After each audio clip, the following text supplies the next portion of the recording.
A lot of this was stuff that we kind of already do, just we're doing it in the Windows environment. But we're going to talk about some new kind of exploitation vectors that Windows provides us from now on that are actually more useful than overriding the return address. The main one you see in Windows Stack Overflows, pretty much the de facto one, is structured exception handlers, or just exception handlers. And these are essentially just function pointers that exist on the stack that get executed when something bad happens, when an exception happens. So when you see like a try, catch statement, etc., a lot of times it's using these Windows exception handlers to implement all this by just putting these function pointers on the stack. And the process knows where all these exception handlers are in the stack because the tab points to them, the thread execution block, which is that thing, process meta information, that is referenced by the FS register. So for instance, if you were to do thing tab in here, you can see it says exception list at 12FFB0. And that's just what the process is keeping track of. Okay, this is where all my exception handler function pointers are happening. And whenever a process encounters an exception, the Windows kind of like process shepherd is going to say, all right, this process just had an exception. Let's parse through its exception list, which is a singularly linked list, and call these functions so that the process can potentially either recover from the exception or die gracefully at least.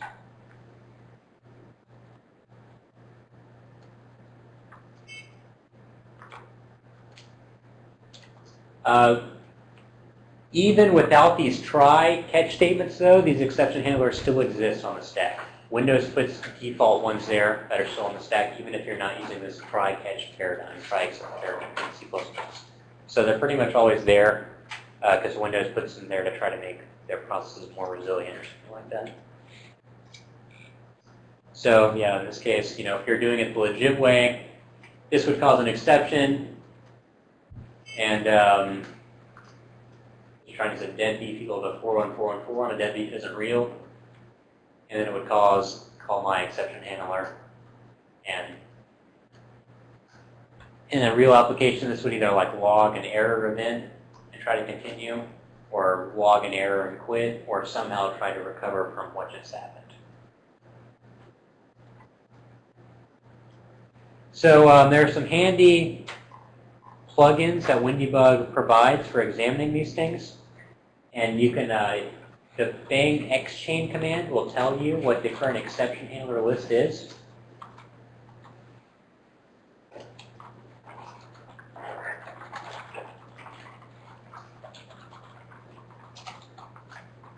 But note that this address, so xchain is starting at 12FFB0, it's really just getting from the thread execution block.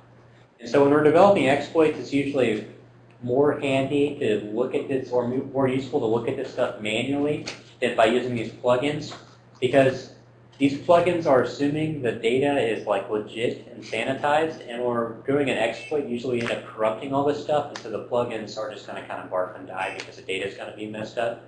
Whereas if we look at everything manually, we can kind of see what's going on instead of the plugin is dying. So if I do dd12FFB0, what we see here is basically a single linked list where the first 4 bytes of the exception handler are the pointer to the next exception handler. So this is basically a 2D word structure. The first 4 bytes are the next pointer, and the last 4 bytes are the actual function pointer to be executed when the exception occurs.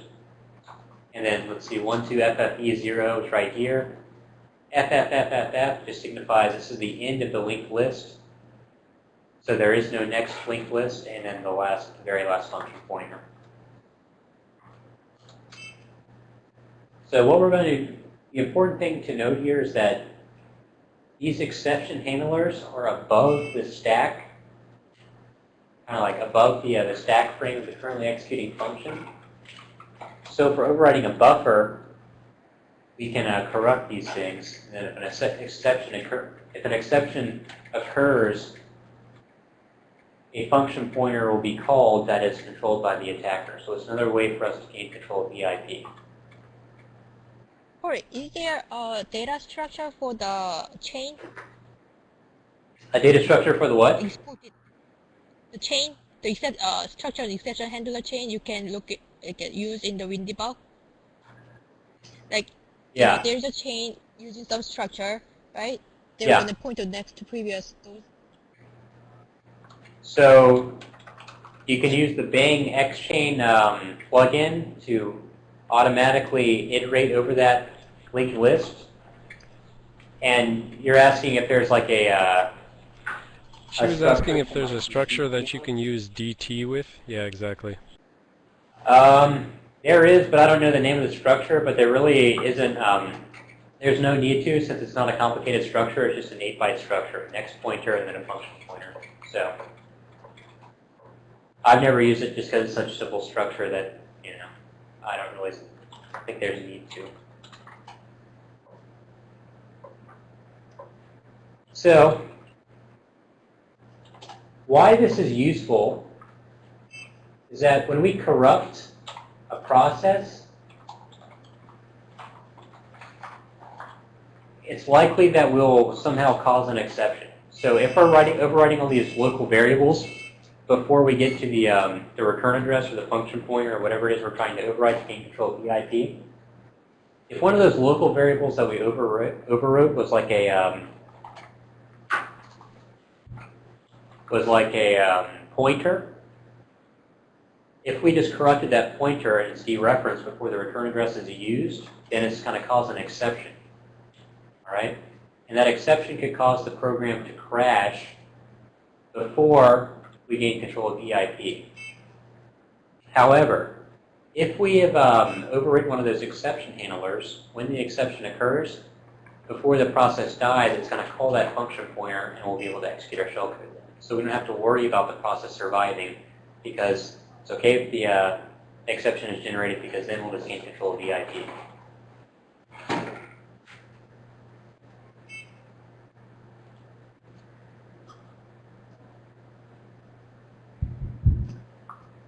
Okay, so everyone sort of followed the logic of why that is going to be more useful than the return address.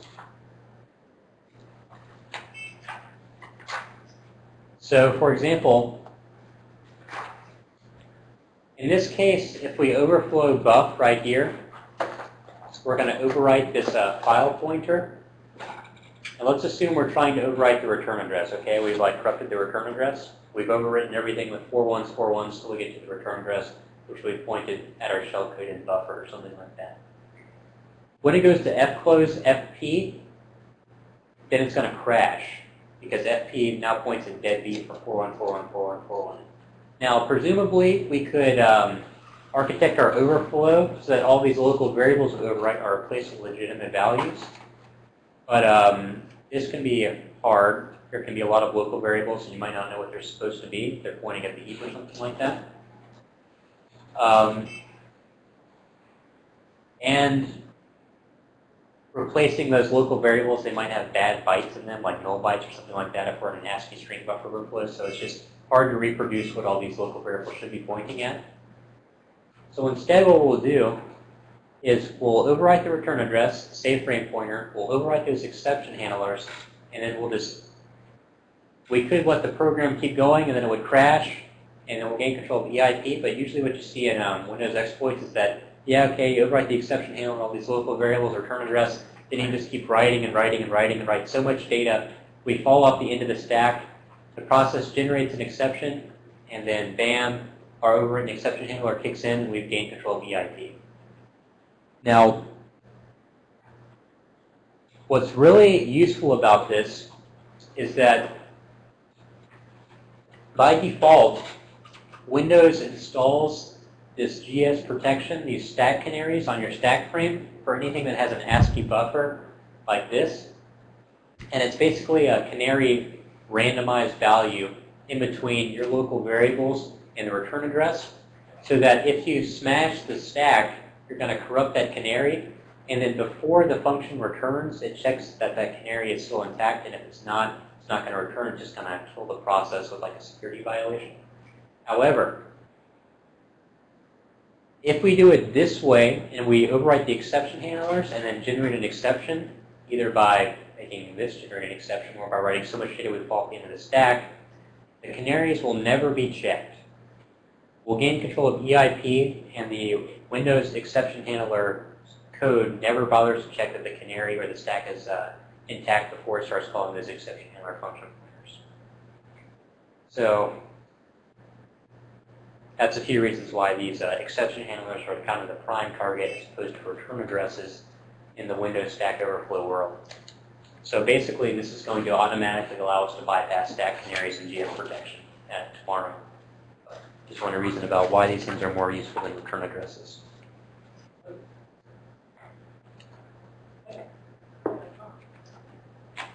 Okay, so in this case, I'm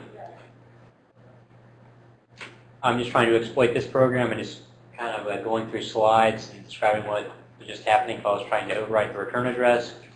I overwrite the return address, everything is going good, and then bam, access violation, and that's just because when it's trying to do this fclose call way up in the top left corner, FP has been corrupted, so it's crashing on the call to fclose.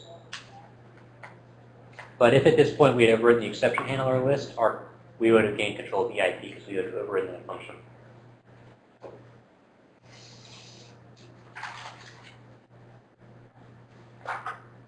Okay.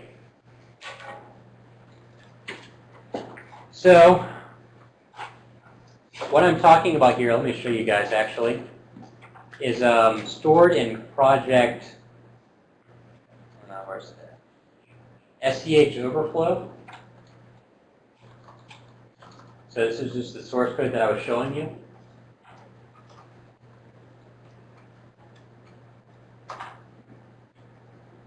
So if I was trying to exploit this like before,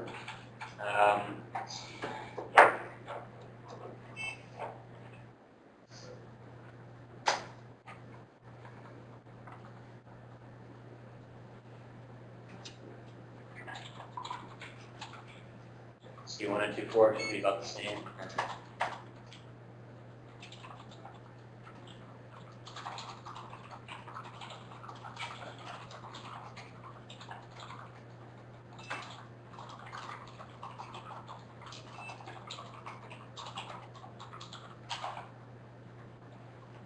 Oops.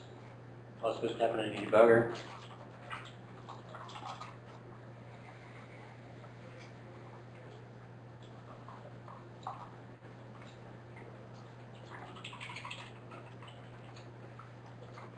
Okay, I want to show you guys what happens and why this is going to work.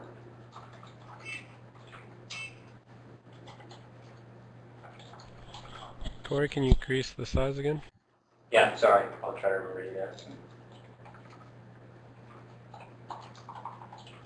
Better?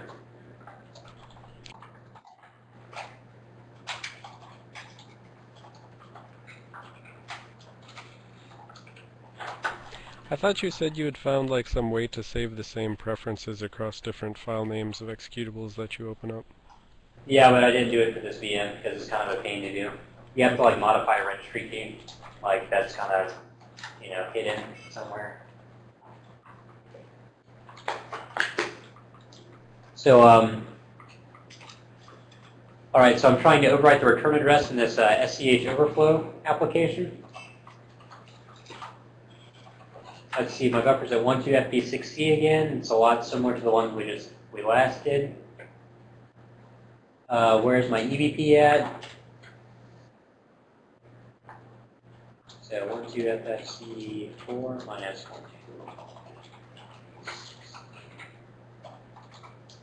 58. Okay, so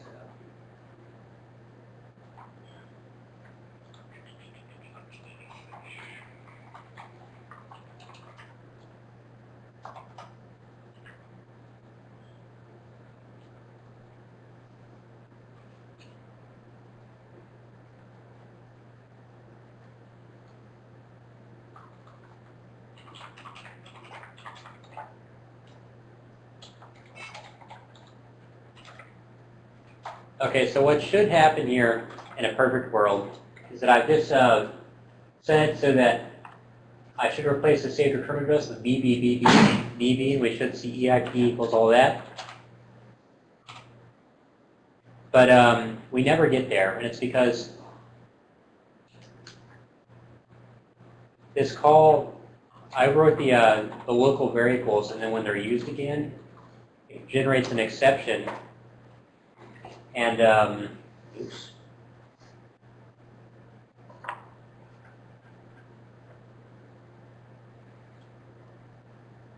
And it just called dead beef, actually. It's because dead beef ended up overriding one of the exception handlers. So if I hadn't overridden one of those exception handlers, then we would never have gained control of the IP because the exception would have just occurred, and then Windows would have done its exception handling process and then just basically killed the process and displayed an error message. But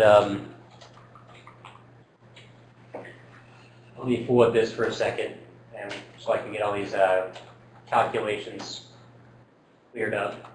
So why don't you guys take like a 5-minute break while I get all these offsets figured out.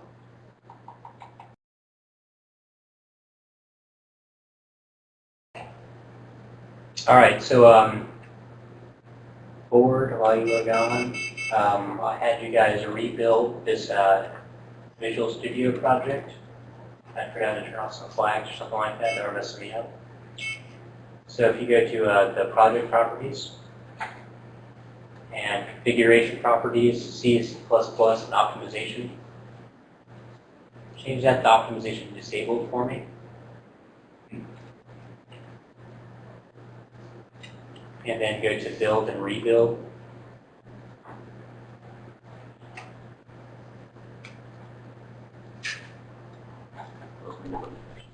Your rebuild failed there. Yeah, I know. I already rebuilt it successfully. It's just failing because I have the debugger open, so it can't write to the executable file.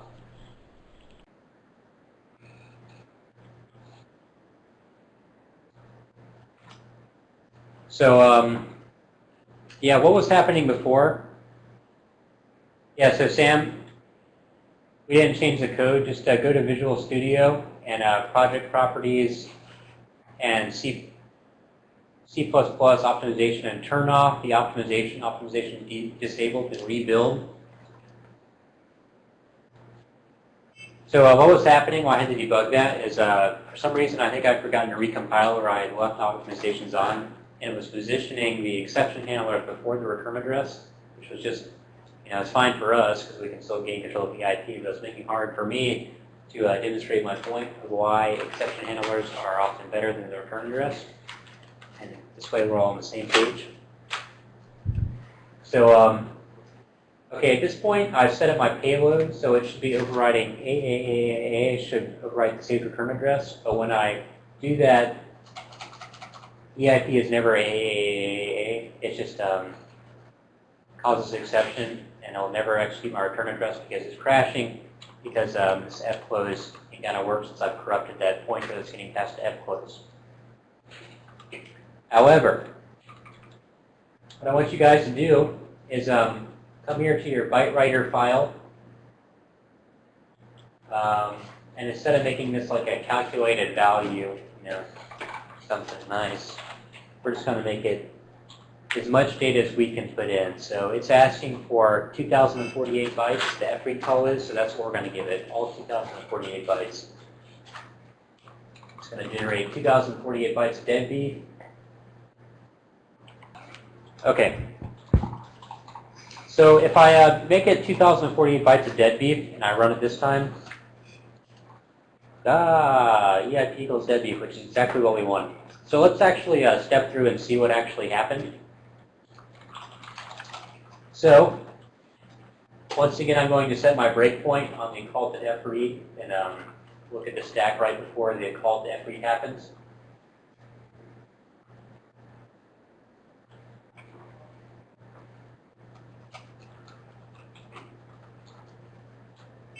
Okay, so I'm running in a buffer 12FP5C. Let's see, so that's that. Where's my return address? It's at 12FF68.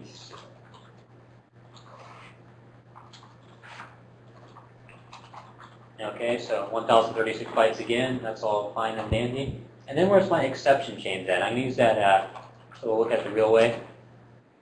See what the TEB tells us, ping TEB, which is just referenced by the FS register. Remember that, the FS segmentation register. That's where it's getting that value from. So my exception handler chain starts at 12FFB0. So I'm going to do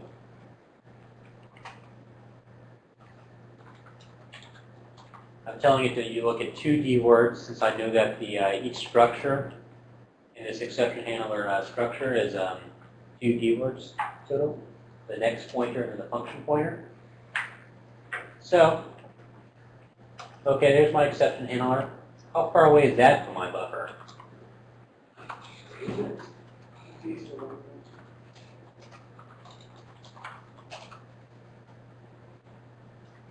$454 bytes.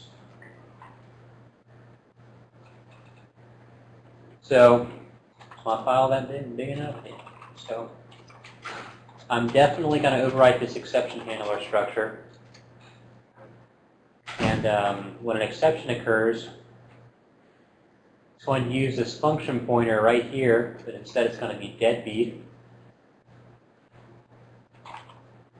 And when that happens, we'll have EIP equals deadbeat. So let's try to step over the call to FREAD and see what happens. We never even get there. We never get past the call to FREAD. That's because we're trying to read in so much data, we're overriding past the bounds of the stack, and we're generating this exception. If we use bang xchain then, we'll see that deadbeef exists as a function pointer on there. And if we want to look at the exception handler list manually as well, we can do that.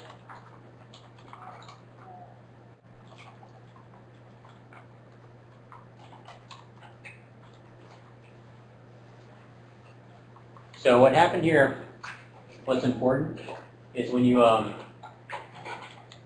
couple things. When you gain control of EIP, the exception handlers, when you're working on your payloads, you're not going to see EIP equals your data immediately. First, the debugger is going to catch this exception. You're going to see access violation. But that's just the debugger letting you know, okay, an exception was just generated. You want to do something here, where you can just let the process try to handle it on its own using its exception handler list. You're just going to type G. When you tell it G, that's going to tell it, okay, well, pass the exception to the application. It'll handle it with its exception handlers. And when that occurs, you'll get EIP equals your data. So you have to remember to hit G one more time while you're getting control of EIP this way.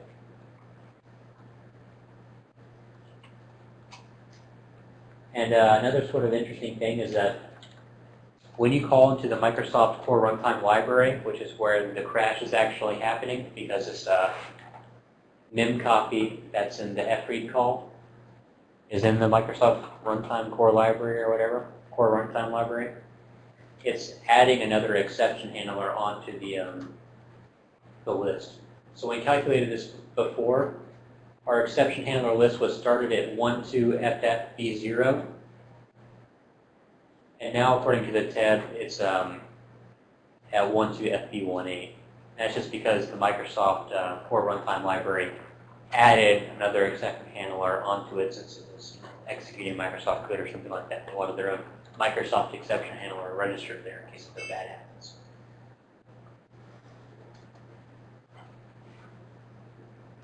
So one more G and deadbeef.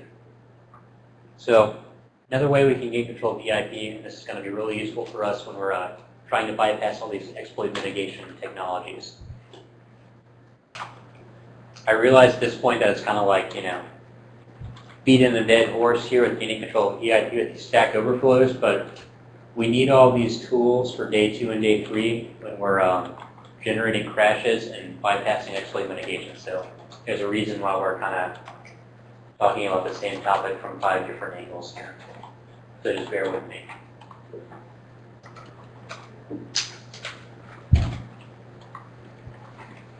How's class morale? People seem a little bit disheartened of why we're doing the same crap again. Just remember, these are the tools we need, even though they look very similar, to bypass all these mitigation technologies, which we absolutely have to know how to do, because any reasonable target we be developing an exploit for is going to have some exploit mitigations turned on. So we have to have all these tricks to get around them.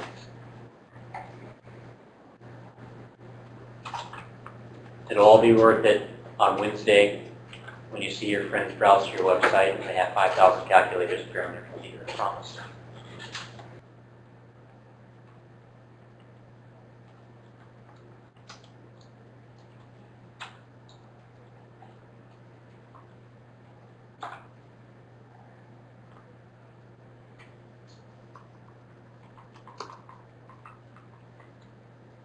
Does it matter that we're using SEH overflow versus SEH crash?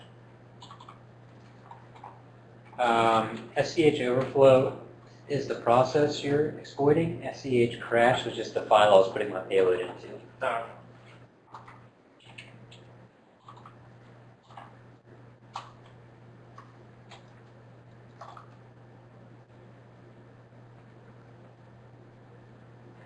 So yeah, Sam, that's totally okay. You are going to get an access violation with there. And that's because the FREAD is generating an access violation because it's trying to write so much data to the stack that it's writing past the limits of the stack and it's saying, all right, I can't write any more data, so here's an exception. So if your exception handler list is pointing at your shellcode, though, theoretically, when you hit G again, your shellcode should execute. So you can use .bang xchain. So when that occurs, if you do .bang xchain, you should see the address of your shellcode appear into that output because it's been registered as, forcibly registered as a exception handler for any exceptions that might arise.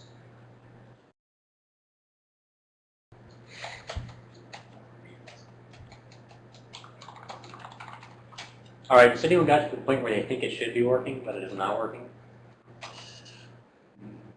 Anyone got it working? Okay.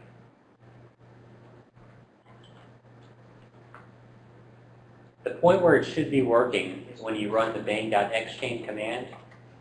When an exception occurs, you see that your shellcode is referenced in the output. And you hit G. If you hit G, that should allow the process to continue and your shellcode get executed when the process handler kicks in, the process exception handler gets kicked in. But it's not occurring. It just stays on that same exception saying access violation, access violation, access violation.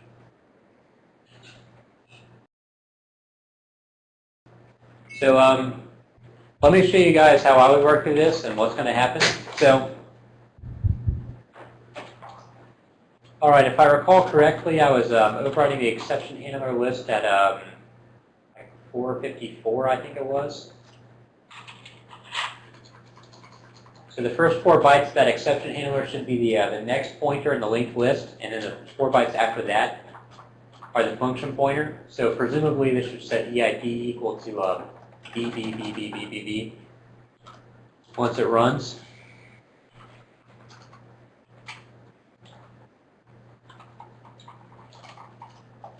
Okay, so yeah, that's all good. Yay.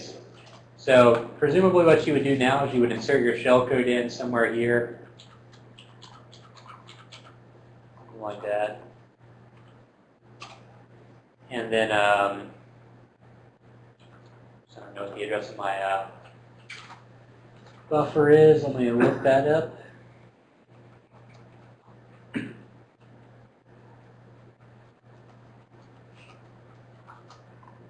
Okay, so the address of my buffer is 12FB5C. So I'm going to 12FB5C should point at my CC shellcode here. I mean, I would put like a calc here. I'm just going to put CC just here for now. So let me replace that with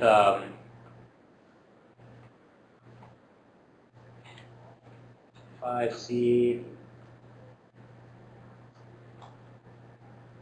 FB12. And then if I restart, I should get like the software breakpoints hitting my debugger. But it's not happening. Ah, why isn't it working? Well, there's a reason it's not working, actually. And that's because these exception handlers were so widely abused by exploits that the Windows exception handler parsing code, the code that actually like iterates through this linked list of exception handlers,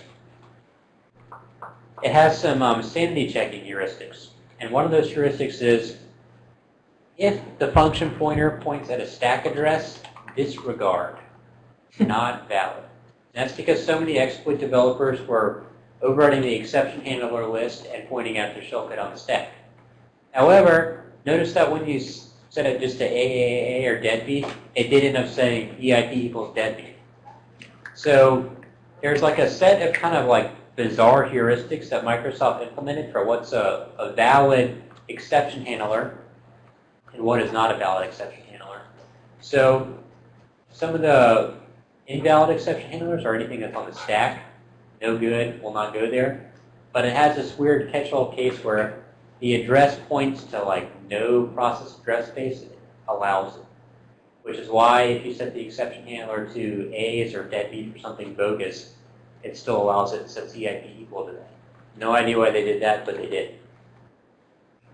So, okay. We can't point the exception handler directly at our shellcode. So what are we going to do? Use the jump ESP trick. Something like that, yeah. So maybe when the exception handler gets called, one of the registers like ESP points at our shellcode. We could use something like jump ESP or jump EAX if that's what points at it or something like that.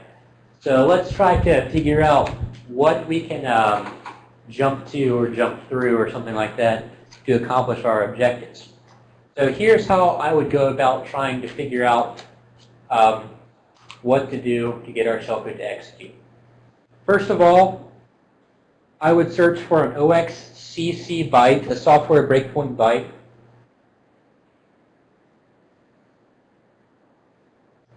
Yeah, exactly. So Sam, we can overwrite that address, but it won't actually use the function pointer and go to that address because it's saying, I don't think so. That function pointer is pointing to a stack address, so no good, not happening. So what I'm going to do is I'm going to overwrite the function pointer with the address of a software breakpoint byte, just execute OXCC. I'm going to let the debugger trip, and then I'm going to look at the state of the program, the register, to see if anything points at anywhere where we could put our shellcode or anything like that. And I want you guys to do this too. So let's let me just find us a CC byte to use.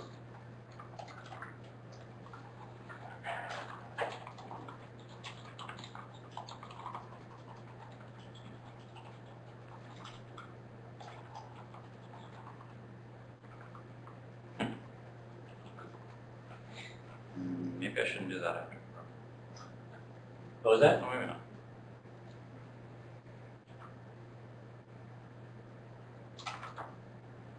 So let me just make sure this one works before you guys copy me. So I'm going to replace this with the address of this CC byte, the software breakpoint.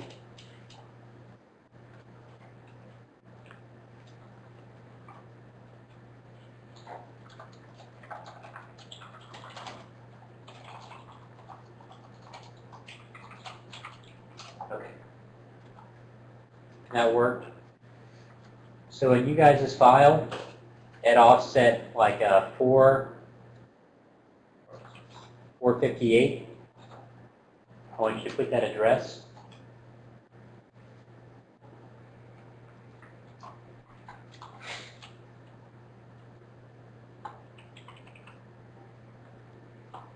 And then restart and make sure you can hit this breakpoint in your SCH overflow process.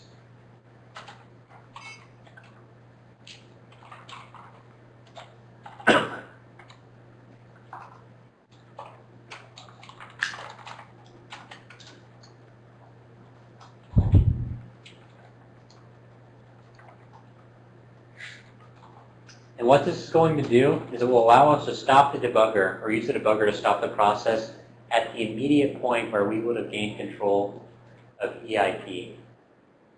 So we can look at what the state of the program is and if there are any like hard and fast things pointing to our shellcode, so we could do like the jump ESP trick or something like that.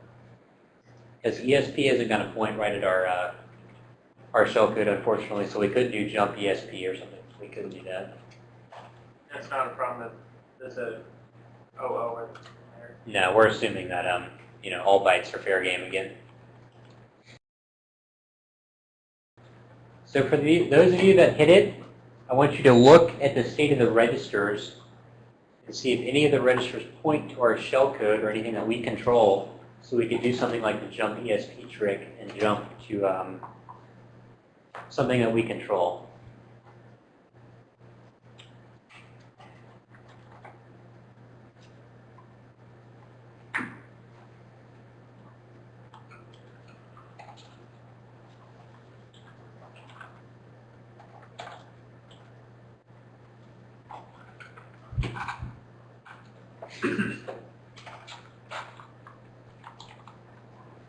Okay, so ECX, Zeno's saying ECX points at EIP, but